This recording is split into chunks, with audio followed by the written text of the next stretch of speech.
అయ్యా నా వైపు చూడండి, నా చేతులెత్తి దండం పెట్టి చెప్తున్నా, ఇంత క్రమంగా మందిరానికి వచ్చి కూర్చున్నారు కదా, ఈ క్రమశిక్షణ కదా దేవుడు మనకు నేర్పింది.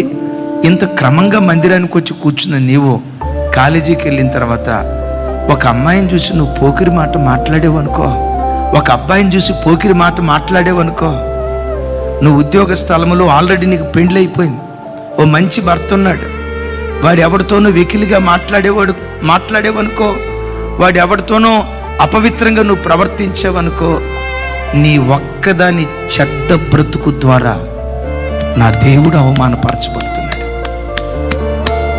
సిగ్గు లేకుండా బ్రతికిన నీ రోత బ్రతుకు, సాక్ష్యం లేకుండా బ్రతికిన నీ రోత బ్రతుకు, వాక్యం విన్నా దులుపుకొని వెళ్ళిపోయే నీ దరిద్రపు వ్యక్తిత్వం, మహోన్నతుడైన దేవుడు అన్ని ప్రజల మధ్యలో ఎగతాళి చేయబడుతున్నాడు.